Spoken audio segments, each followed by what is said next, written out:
Senator Kennedy. Thank you, Mr. Chairman, and thanks to all of our witnesses here today. Ms. Robinson, I want to follow up by trying to understand your answer to one of Senator Cruz's questions. And this is really a question, not a suggestion. Do I understand your position to be that there are two sexes, but there can be more than two genders?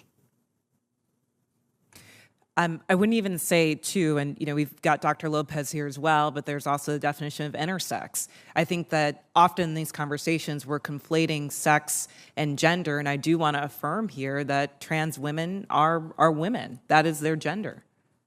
Okay, but I'm trying to understand. Do you make a distinction between sex and gender? Yes, sir. Okay, explain that. Just. Do you think there are more than two sexes? I believe that there's a definition for intersex as well that I want to acknowledge. But sex is assigned at birth. I'm just trying to understand. I'm thoroughly confused. So you're born, I'm talking about biology, male, female, and what else? I believe that intersex is also acknowledged, but again, I'm not a doctor here. What I can and say what does intersex mean? Is that there's a difference between sex and gender, and I think in these conversations we're conflating the two. Well, but I want to start with sex. Okay, there's male, there's female. When a baby's born, before the baby has had time to even have a sense of self, there's male, female, and intersex. There's a third. I believe that is true, but I would defer to Dr. Lopez as I'm not a physician. Okay. And how many genders are there? I think the gender is expansive, and the definitions are always growing. Today I can tell you, I talk to young people that talk about non-binary as... More than five?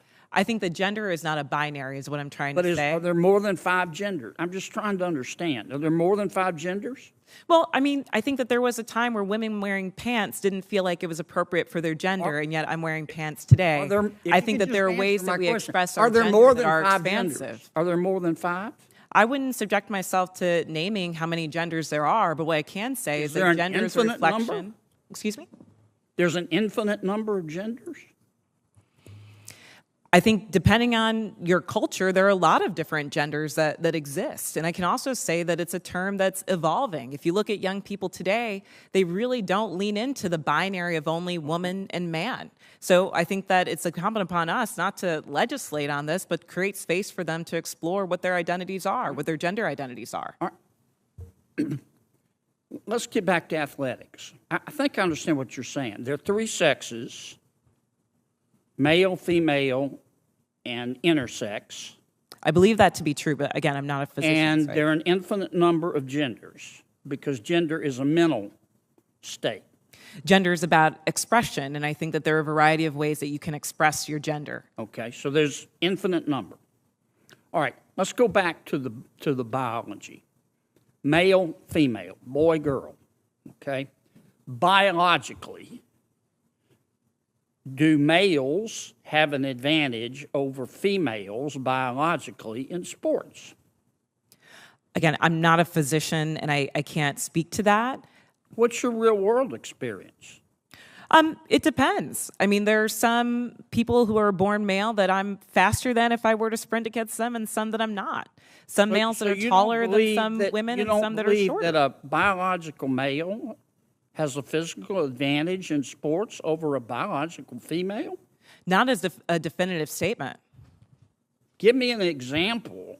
Well, no, I don't think. How many female members of the NBA do you see?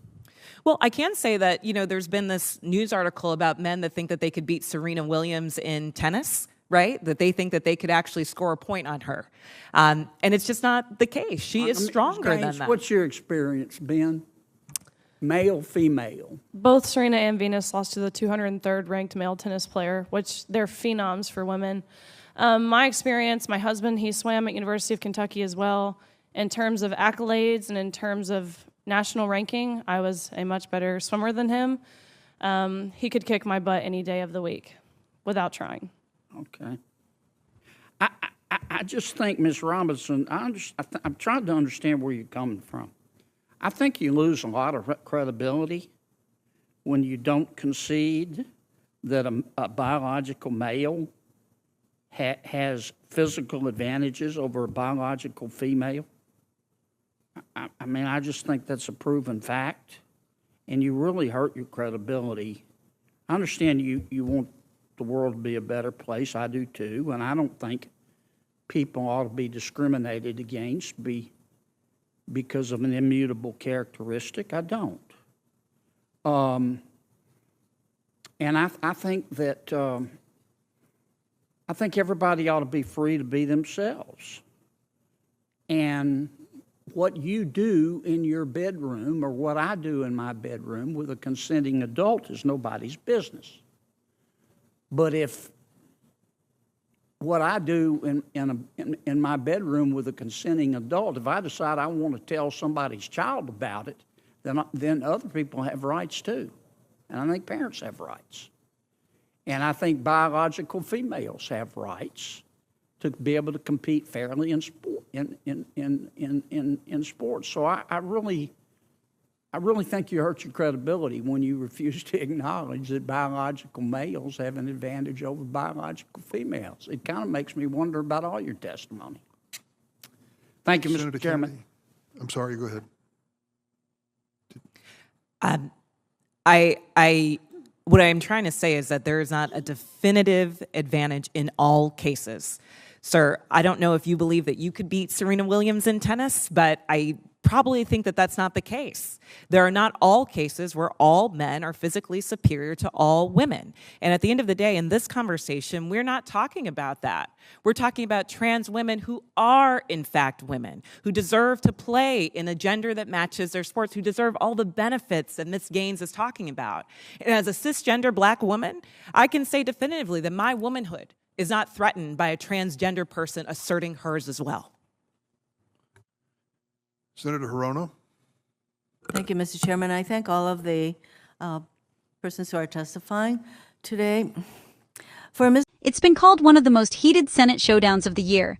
Senator John Kennedy facing off with Kelly Robinson, president of the Human Rights Campaign, and things got philosophical, fast. So, what's the fuss? Well, it started simple enough. Ms. Robinson, do you believe there are just two sexes, but more than two genders? Robinson didn't miss a beat. She said, look, sex and gender aren't the same thing. Yes, male and female exist. But there's also intersex, a biological category you don't hear much about. And when it comes to gender, expansive, infinite, always growing. Senator Kennedy looked baffled, pressing for a number. Are there more than 5 genders? 10? Robinson wouldn't nail it down. She argued that gender isn't a neat checklist, it's a spectrum, shaped by culture and personal identity. Now, this is where it gets spicy. Kennedy, determined to anchor the debate in biology, circles back. So, 3 sexes: male, female, intersex. But an infinite number of genders? Robinson nods. Gender is about expression. Let people define themselves. But then comes the lightning rod. Sports. Kennedy wants a yes or no. Do biological males have an advantage over biological females in athletics? Robinson stands her ground.